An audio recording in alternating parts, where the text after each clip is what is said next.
Après près de 9 mois d'efforts soutenus, de sacrifices et parfois, il faut le dire, de découragement, la commission électorale provisoire 2025 de l'INAGUE voit aujourd'hui se concrétiser l'un de ses plus nobles devoirs, l'investiture du nouveau décanat. Installée le 20 janvier 2025, notre commission électorale provisoire a exercé sa mission dans un contexte des plus difficiles, marqué par l'insécurité croissante qui gangrène la capitale et menace nos institutions.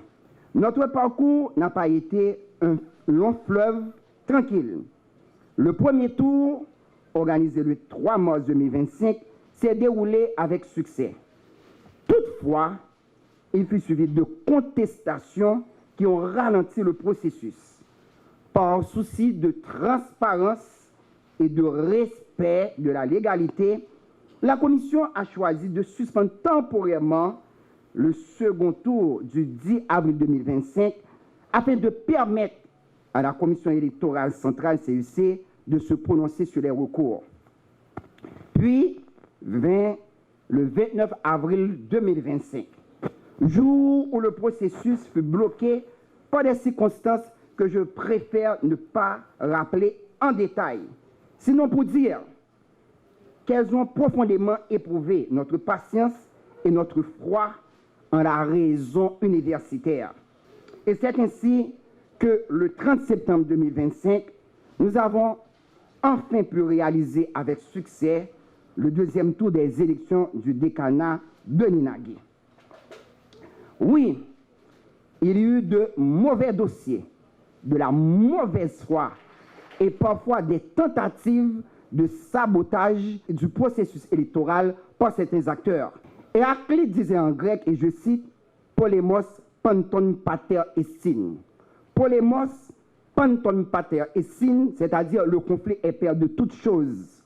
Autrement dit, les tensions, les contradictions et les luttes internes ne sont pas seulement des obstacles, elles sont aussi le ferment du renouveau, la condition même de la transformation. Sans conflit, pas de dépassement.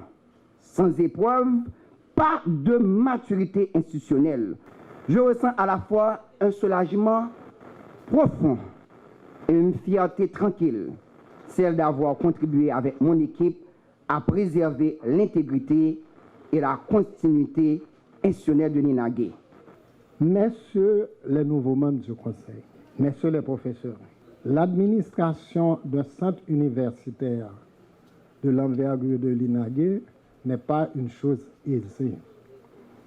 Compte tenu des lourdes et diversités de responsabilités et des défis, le Conseil décanal sortant se rappelle qu'au mois de septembre 2023, lors de son installation, il avait pour mission de mettre l'INAGUE en fonctionnement et d'organiser les élections.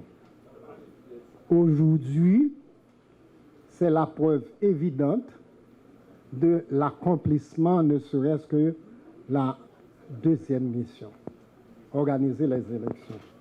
Nous avons atteint rapidement la mise en fonction de l'INAGUE après une certaine organisation au niveau des structures administratives et académiques.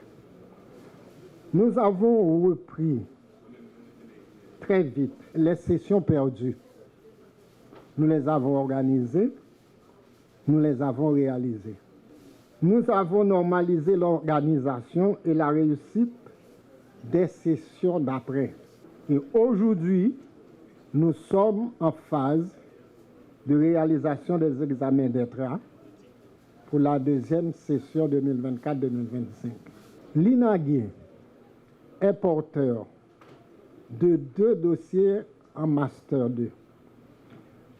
Suite au protocole d'accord intervenu entre l'UEH et le ministère des Affaires étrangères, d'une part, entre l'UEH et la primature via la Commission nationale des marchés publics, l'INAGE est porteur donc de 2 dossiers de Master 2.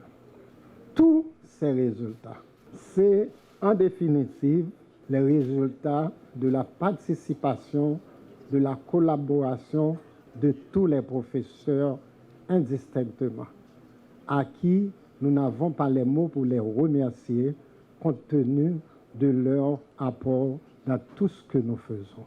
Monsieur Eliné Daniel, Monsieur Willer Joseph, Monsieur Adma Dessin, je vous investis respectivement doyen, vice-doyen aux affaires académiques et vice-doyen à la recherche de l'Institut national de gestion et des hautes études internationales INAGE. Cette victoire que nous célébrons aujourd'hui n'est pas seulement électorale, elle marque le début d'une nouvelle ère de redressement, de transparence et de vision pour notre institut, notre alma mater, l'INAGE. Je veux m'adresser particulièrement à mes chers collègues professeurs. Notre mandat est clair, rassembler et reconstruire. Nous devons rompre avec les divisions, pas dans la démagogie, mais dans la franchise, dépasser les querelles d'hier et mettre en commun nos forces, nos savoirs et nos espoirs. Vous pouvez compter sur moi, en toute sincérité. Notre objectif commun est de redonner à l'INAGE sa grandeur intellectuelle d'antan, sa rigueur académique et sa capacité à former des cadres compétents, capables d'affronter les défis du développement national et régional. Et je tiens à réaffirmer notre volonté, parlant du Conseil des canals élus, de collaborer loyalement avec le rectorat de l'Université d'État d'Haïti. C'est dans l'unité institutionnelle, la concertation et la confiance mutuelle que nous réussirons à transformer l'INAGE d'abord et l'UEH ensuite. Nos principales visées pour les 100 premiers jours nous paraissent un peu difficiles, mais il faut des actions concrètes. Doter l'Institut d'un espace adéquat et approprié dans l'immédiat, récupérer et répertorier les archives de l'INAGE, revitaliser les accords académiques et scientifiques avec les universités nationales et étrangères, puis les implémenter et les adapter à nos besoins. Donc, remembrer l'administration de l'Institut, informatiser, puis entamer le processus de numérisation donc, des archives. Je vous remercie et souhaite pour le bien de l'INAGE et de l'Université d'État d'Haïti une collaboration franche, sincère, loyale et féconde. Vive l'INAGE, vive l'Université d'État d'Haïti.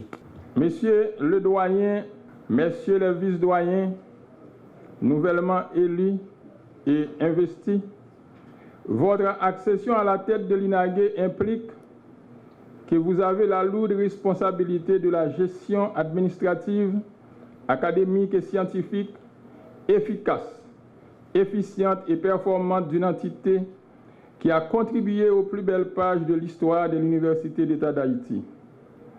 Vous êtes les gardiens d'une tradition académique d'excellence. Il faut améliorer les conditions d'apprentissage de nos étudiants en facilitant l'accès aux infrastructures nécessaires et en renforçant les services d'appui à l'apprentissage. C'est d'ailleurs dans cet esprit qu'ont été lancées plusieurs initiatives par le rectorat, notamment la facilitation d'accès à Internet pour tous les étudiants de l'UEH afin de faciliter l'apprentissage et la recherche.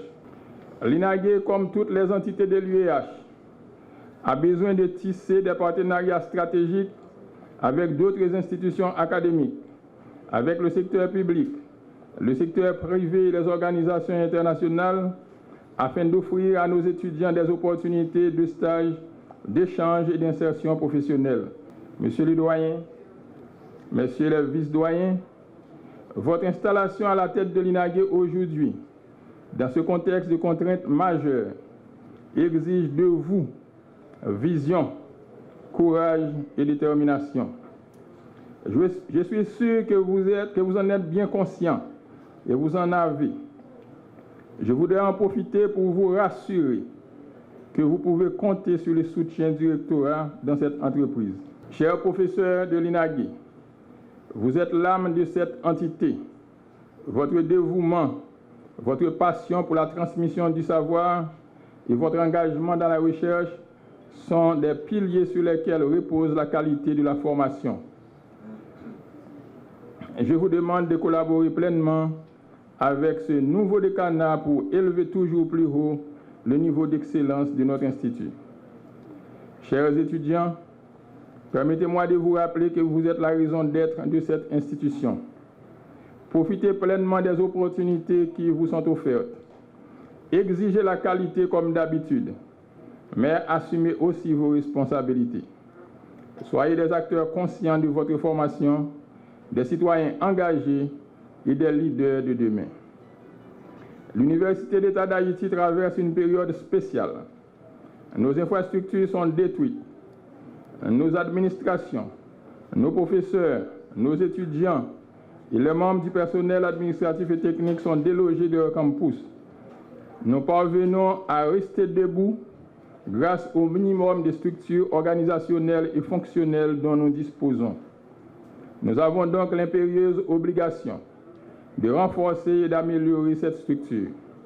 C'est en ce sens que le Conseil exécutif travaille d'arrache-pied à sa modernisation, à l'amélioration de sa gouvernance et au renforcement de ses capacités.